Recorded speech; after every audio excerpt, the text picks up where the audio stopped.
मी जे 21 महिन्याचा प्रवास केला आहे, एक विधवेला जे तिच्या नवऱ्याच्या न्यायासाठी विष प्यावं लागलं, तेव्हा जेव्हा विधान भवनात आवाज उठवला गेला, तरी पण मला असं वाटलं नाही की मला न्याय मिळेल. विधान भवनापर्यंत बी विषय गेला तरी मला वाटलं नाही मला न्याय मिळेल. तेव्हा मी दादांना आवाज दिला की दादा, आता तुमच्या खरंच मला ह्या न्यायासाठी तुमची गरज आहे. तेव्हा दादांनी मला तात्काळ भेटायला आले आणि मी पण दादांची भेट घेतली. आणि मी दादांना एवढंच म्हणलं की दादा, मला मुख्यमंत्री साहेबांना भेटायचं आहे. दादांनी मला, म्हणजे मी 9 महिने जे झंझट होते, मला मुख्यमंत्री साहेबांची भेट पाहिजे होती, ती दादांनी मला 2 दिवसात टाईम मिळवून दिला मुख्यमंत्री साहेबांचा. आणि मुख्यमंत्री साहेबांनी बी सांगितलं आहे की कोणालाही पाठीशी घातलं जाणार नाही.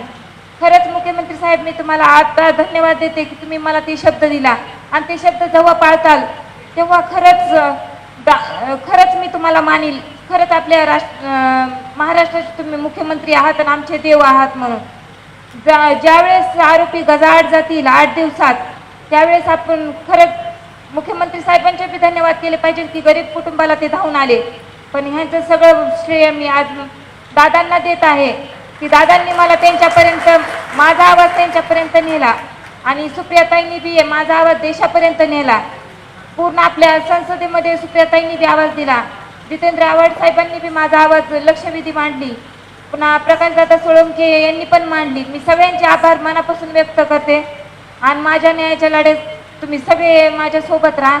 आणि दादा, तुम्हाला आज वाढदिवसानिमित्त मी शुभेच्छा देते.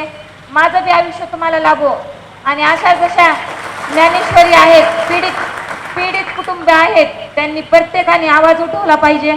आणि दादा, तुम्ही आज तुम्हाला संघर्ष योद्धा म्हणतात, पण मी आज तुम्हाला नवीन नाव देते की दादा, तुम्ही समाज सुधारक आहात. प्रत्येक समाजासाठी तुम्ही एक आदर्श बनाल आणि तुमचा इतिहास खूप चांगला आहे आणि अजून चांगला राहील.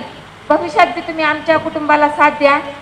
म्हणजे माझ्या लेकरांबाळा, मलाच नाही, माझ्या न्यायामध्येच नाही तर माझे लेकरं बाळ जोपर्यंत आहे तोपर्यंत तुमची साथ राहू द्या त्यांना आणि तुमच्या आशीर्वादाखाली माझे लेकरं मोठे होऊ द्या. मी एवढंच बोलेन, माझे 2 शब्द सांगतो.